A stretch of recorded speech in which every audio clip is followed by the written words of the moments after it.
Hello friends, welcome to Navomoni school Jamnagar. आज हम पढ़ेंगे प्रेम जिम स्टैंडर्ड 4, उसमें चैप्टर नंबर 7 दान का हिसाब।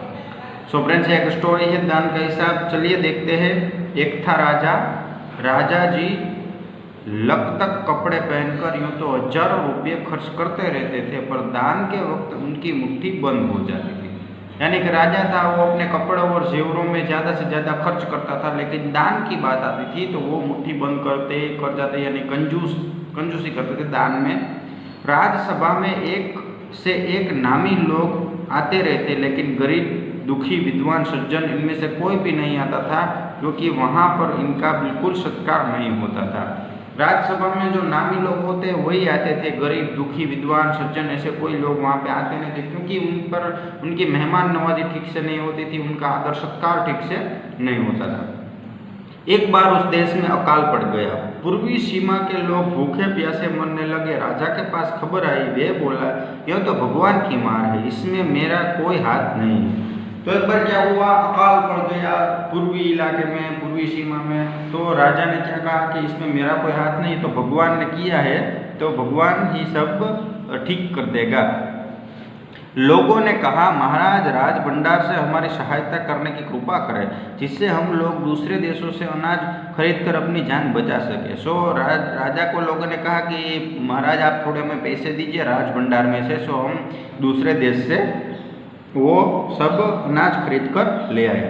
राजा ने कहा, आज तुम लोग काल से पीड़ित हो, कल पता चलेगा कहीं भूकंप आया, परसों सुनूंगा कहीं के लोग बड़े गरीब हैं, 2 वक्त की रोटी नहीं जुटती। इस तरह सभी को सहायता करते करते जब राज भंडार खत्म हो जाएगा, तब खुद मैं ही दिवालिया हो जाऊंगा। यह सुनकर सभी निराश होकर लौट गए। सो अभी क्या हुआ फ्रेंड्स के जो पूरी की पूरी प्रजा थी उनके पास आई और उन्होंने कहा कि राजा जी, जो राजमहल है, राज भंडार, उसमें से कुछ दीजिए। तो राजा ने कहा कि ऐसे ही अकाल पड़ेगा, भूकंप आएगा, जो आदमी गरीब हो जाएंगे, 2 वक्त की रोटी उनको नहीं मिल सकती, तब तो क्या मैं मेरा पूरा का पूरा राज भंडार खत्म हो जाएगा और सब मुझे दिवालिया कहेंगे, यानी कि मैं कंगाल हो जाऊंगा। इसलिए सब निराश होकर चले गए। इधर अकाल का प्रकोप फैलता ही जा रहा था। न जाने रोज कितने ही लोग भूख से मरने लगे। लोग फिर राजा के पास पहुंचे। उन्होंने राज्यसभा में गुहार लगाई, दुहाई, महाराज आपसे ज़्यादा कुछ नहीं चाहते, सिर्फ 10,000 रुपये हमें दे दो तो हम आधा पेट खाकर भी जिंदा रह जाएंगे। अभी क्या हुआ, अकाल और बढ़ने लगा, आदमी मरने लगे। लेकिन जो राजा है, राजा को फिर से लोग गए और उन्हें कहा कि आप सिर्फ मुझे 10,000 रुपये दे दीजिए, इसलिए हम आधा पेट यानी आधा खाना खाकर भी जिंदा रहेंगे। राजा ने कहा, 10,000 रुपये भी क्या तुम्हें बहुत कम लग रहे हैं, और उतने कष्ट से जीवित रहकर लाभ ही क्या है। यानी फिर से राजा ने कहा कि ये 10,000 रुपये आपको कम लग रहे हैं, ये कम है आपके लिए, लेकिन मैं आपको वो नहीं दे सकता। इसके लिए इसके आगे तो कष्ट से जीवित रहकर क्या लाभ, क्या होगा उसका। एक व्यक्ति ने कहा, भगवान की कृपा से लाखों रुपये राजकोष में मौजूद है, जैसे धन का सागर हो। इसमें एक आध लोटा ले लेने से महाराज का क्या नुकसान होगा। यानी एक राजा ने कहा कि राजकोष में कई सारा खजाना पड़ा है, तो उसमें से थोड़ा हमें दे दीजिए, क्या तो आपका कुछ उसमें से कम नहीं हो जाएगा। राजा ने कहा, राजकोष में अधिक धन है तो क्या है, उसे दोनों हाथों से लुटा दूं। एक अन्य व्यक्ति ने कहा, महल में प्रतिदिन 1,000 रुपये के इन सुगंधित वस्त्रों, मनोरंजन और महल की सजावट में खर्च होते हैं। यदि इतना रुपया में से ही थोड़ा सा दान जरूरतमंद को मिल जाए तो उन दुखियों की जान बच जाएगी। अभी राजा ने कहा कि राजकोष में पैसा है तो सब क्या उड़ा दूं, सबको दे दूं। तो किसी ने कहा कि आप जो इस वस्त्र, मनोरंजन और महल की सजावट में जो आप खर्च करते हैं, इसके अच्छा है तो थोड़ा सा जरूरतमंद को आप दीजिए।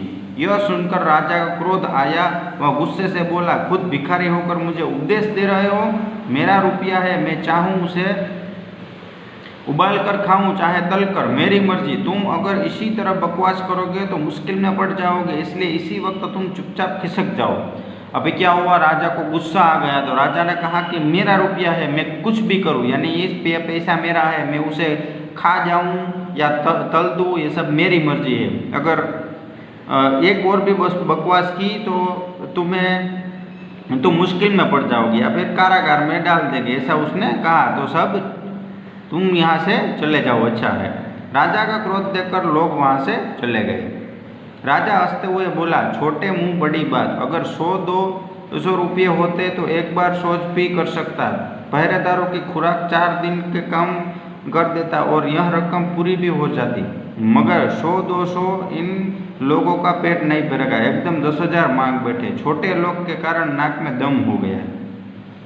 अभी राजा हंसते हुए बोला कि 100-200 उन्होंने मांगे होते तो हमने दे दिए होते, लेकिन उन्हें तो डायरेक्ट 10,000 ही चाहिए है। छोटे लोगों ने क्या किया है, नाक में दम करके रखा है, परेशान करके रखा है। यह सुनकर वहाँ उपस्थित लोग हाँ हूँ कहकर रह गए, मगर मन ही मन उन्होंने भी सोचा कि राजा ने यह ठीक नहीं किया। जरूरतमंदों की सहायता करना तो राजा का कर्तव्य होता है। वहाँ के जो राजा थे, जो दूसरे जो उनके जो मंत्री थे, उन्होंने हाँ हूँ किया, लेकिन वो सोच रहे थे कि जरूरतमंद की सेवा करना तो राजा का कर्तव्य होता है। 2 दिन बाद न जाने कहाँ से एक बूढ़ा सन्यासी राजसभा में आया।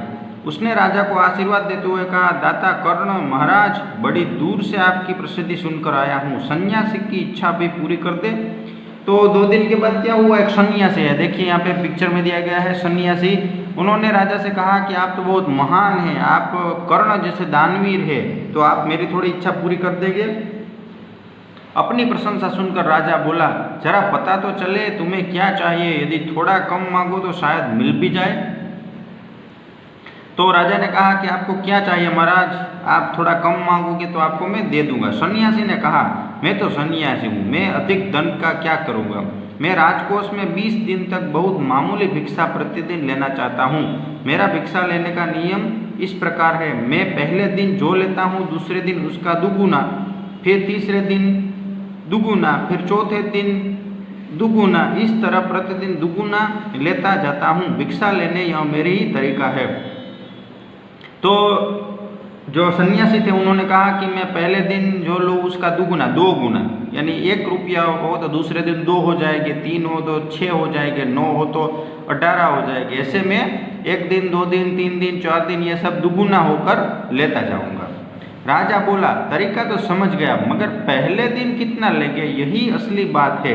2-4 रुपये से पेट भर जाए तो अच्छी बात है, मगर एकदम से 20-25 मांगने लगे तो तब तो 20 दिन में काफ़ी बड़ी रकम हो जाएगी। राजा ने कहा कि तरीका तो बराबर है, मुझे कोई प्रॉब्लम नहीं, लेकिन क्या मांगोगे आप 20 दिन में?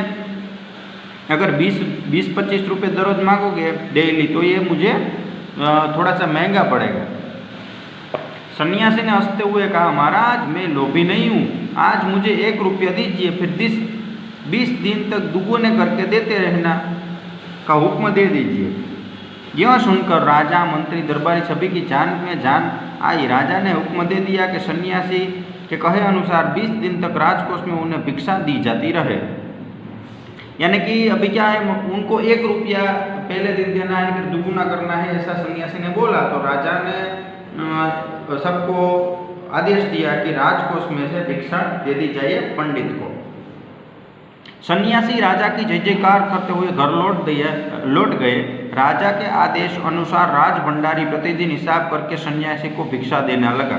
इस तरह 2 दिन बीते, 10 दिन बीते, 2 सप्ताह तक भिक्षा देने के बाद भंडारी ने हिसाब करके देखा कि दिन में काफ़ी धन निकलना जा रहा है। यह देखकर उन्हें उलझन महसूस होने लगी। महाराज तो कभी किसी को इतना दान नहीं देते।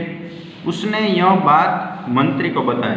अभी राजा के अनुसार है वो भिक्षा है वहाँ तक पहुँच जाती है सन्यासी के पास, लेकिन 1 दिन, 2 दिन, 2 सप्ताह में क्या हुआ, धन ज़्यादा जाने लगा। तो अभी वो भंडारी होता है, यानी कि जो ये सब देता है राजकोष में से जो पैसा, उसने किससे बात की, मंत्री से बात की। मंत्री ने कुछ सोचते हुए कहा, वाकई यह बात तो पहले ध्यान में ही नहीं आई, मगर अब कोई उपाय भी नहीं है। महाराज का हुक्म बदला नहीं जा सकता, लेकिन अभी कोई बात नहीं, चलिए महाराज ने कहा है तो आप दे दीजिए। इसके बाद फिर कुछ दिन बीते। भंडारी फिर हड़बड़ाता हुआ मंत्री के पास पूरा हिसाब लेकर आया। हिसाब देखकर मंत्री का चेहरा फीका पड़ गया। वो अपना पसीना पोंछकर सिर खुजलाकर दाढ़ी में हाथ फेरते हुए बोला, यह क्या कह रहे हो? अभी से इतना धन चला गया है, फिर 20 दिनों के अंत में कितने रुपये हो गए? यानी कि जो भंडारी फिर से उन्होंने देखा, हिसाब लगाया तो काफ़ी पैसे जा रहे थे। तो मंत्री ने हड़बड़ाते हुए यानी पसीना पोंछते हुए कहा कि ये तो कुछ चिंता का विषय है, 20 दिन में तो काफ़ी सारा धन चला जाएगा। भंडारी बोला, जी पूरा हिसाब तो नहीं किया है। मंत्री ने कहा, तो तुम तुरंत बैठकर अभी पूरा हिसाब कर दो, पहले पूरा हिसाब कर दो। भंडारी हिसाब करने बैठ गया। मंत्री महाशय, आपने अपने माथे पर बर्फ की पट्टी लगाकर तेजी से पंखा जलवाने लगे। अभी क्या हुए, मंत्री भंडारी ने हिसाब लगाना चालू किया तो उन्होंने क्या किया, पंखा जलाकर वो क्या कर रहे थे, अपने पसीना है वो सुखा रहे थे। कुछ ही देर में भंडारी ने हिसाब कर दिया। मंत्री ने पूछा, कुल मिलाकर कितना होता है? भंडारी ने हाथ जोड़कर कहा, जी 10,48,575 रुपये। तो भंडारी ने हिसाब किया कि इतना पैसा होता है। मंत्री गुस्से में बोला, मजाक कर रहे हो? यदि सन्यासी को इतना रुपये दे दे तो राजकोष खाली हो जाएगा। सो मंत्री है वो गुस्सा हो गया और उन्होंने कहा कि सन्यासी को इतना पैसा दोगे तो क्या होगा, राजकोष खाली हो जाएगा। भंडारी ने कहा, मजाक क्यों करूँगा, आप ही हिसाब देख लीजिए। तो भंडारी ने कहा कि मजाक नहीं कर रहा हूँ, आप ही देख लीजिए। यह कहकर उसने हिसाब का कागज मंत्री जी को दे दिया। हिसाब देखकर मंत्री जी को चक्कर आ गया। सभी उन्हें संभालकर बड़ी मुश्किल से राजा के पास ले गए। अभी क्या हुआ, हिसाब का कागज जब मंत्री ने देखा तो वो गिर गए, उन्हें चक्कर आ गए, वो नीचे गिर गए। राजा ने पूछा, क्या बात है? मंत्री बोले, महाराज राजकोष खाली होने जा रहा है। राजा ने पूछा, वो कैसे? अभी मंत्री ने कहा कि राजकोष खाली हो रहा है, तो राजा ने कहा कैसे? मंत्री बोले, महाराज सन्यासी को आपने भिक्षा देने का हुक्म दिया है, मगर अब पता चला है कि उन्होंने इस तरह राजकोष से करीब 10 लाख रुपए झटकने का उपाय कर लिया है। तो फ्रेंड्स, उन्होंने ऐसा कहा कि राजकोष में से वो पंडित जो सन्यासी ने आपको दुगुना करके दिया है, वो भी क्या हो 10 लाख रुपए जितना हो जाएगा। राजा ने गुस्से से कहा, मैंने इतने रुपये देने का आदेश तो नहीं दिया था, फिर इतने रुपये क्यों दिए जा रहे हैं? भंडारी को बुलाओ। अभी मैंने इतने रुपये तो नहीं दिए थे, तो क्यों हो रहा है ऐसा? मंत्री ने कहा, जी सब कुछ आपके हुक्म के अनुसार ही हुआ है, आप खुद ही दान का हिसाब देख लीजिए। अभी देखिए दान का हिसाब ये आप दे रहे, देखिए यहाँ पे हमें दान का हिसाब दिया हुआ है। जो पहले दिन 1 रुपया, तो उसका दुगुना कितना हुआ 2 रुपये, 2 रुपये के दुगुने 4 रुपये, 4 के 8, 8 के 16, 16 के 32, 32 के 64, 128, 256, 512, 1024, 2048, 4096, 8192, 16,384, 32,768, 65,536, પછી 65,000, 1,31,000, 72, 2,62,144, 5,24,288 और 10,48,575 रुपये। इतना रुपया हो जाएगा अगर दुगुना हो जाएगा तो। सन्यासी के आते ही राजा रोते हुए उनके पैरों में गिर पड़ा, बोला, दुहाई है सन्यासी महाराज, मुझे इस तरह जान माल से मत मारिए, जैसे भी हो एक समझौता करके मुझे वचन से मुक्त कर दीजिए।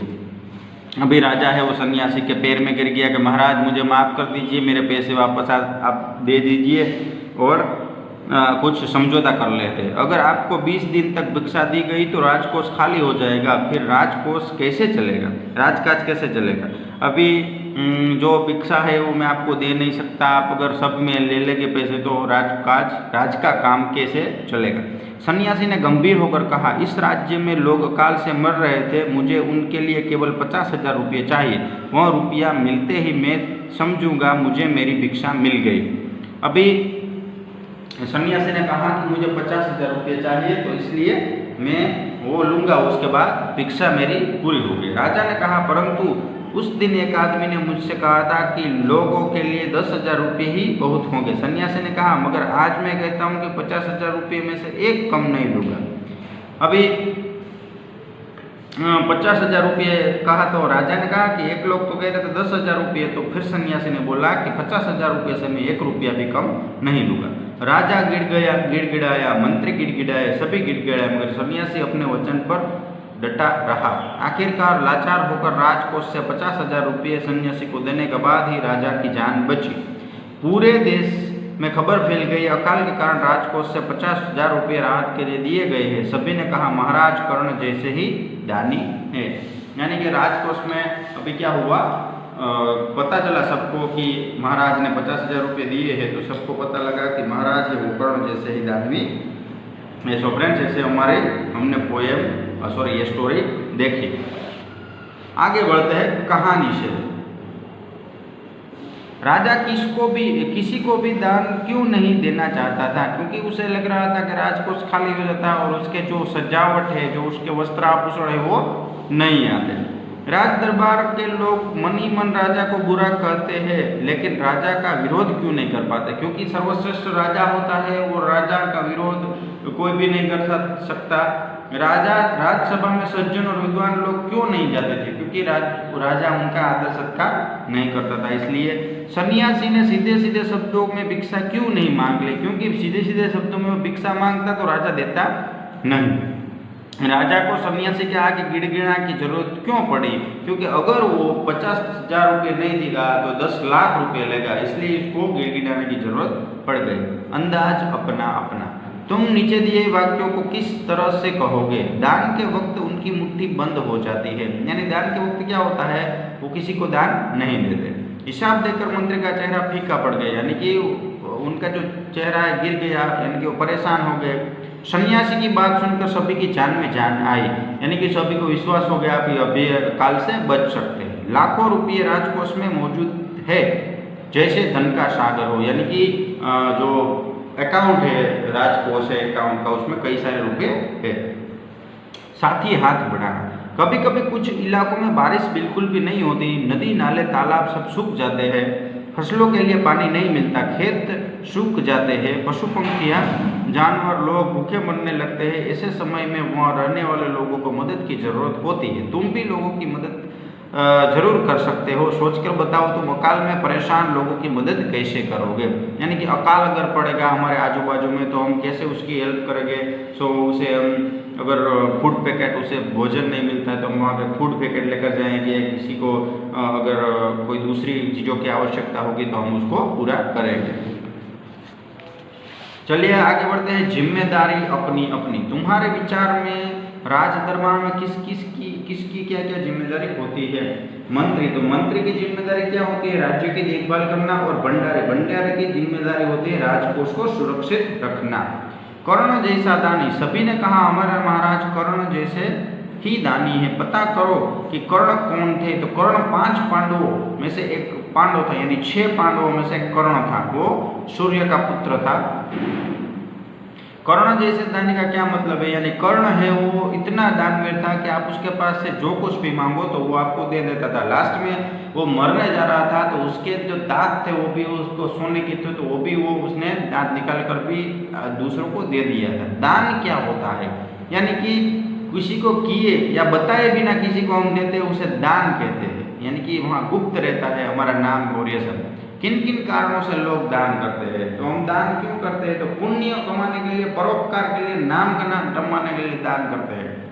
कहानी और तुम। राजा राजकोष के धन का उपयोग किन किन कामों में करता था। तुम्हारे घर में पैसे आते हैं, वो कहाँ कहाँ खर्च होते हैं पता करके लिखो। तो आपको पूछना है अपने घर में। तो कल के समय लोग राजा से कौन कौन से काम करवाना चाहते थे। तुम अपने स्कूल या इलाके में क्या क्या काम करवाना चाहते हैं, तो ये भी आपको ही कहना है। कैसा राजा किसी को दान देना पसंद नहीं करता था। तुम्हारे विचार से राजा सही था या गलत, अपने उत्तर का कारण भी बताओ। तो ये बिल्कुल गलत बात है, क्योंकि राजकोष में जो खजाना आता है वो प्रजा का ही है। राजा दान देने के अलावा और किन किन तरीकों से लोगों की सहायता कर सकता था। उसे जो धान होते हैं, अनाज होते हैं, वो देकर भी उसको दूसरे तरीके थे, उसे भोजन देकर भी वो इस अकाल से बाहर निकाल सकता था।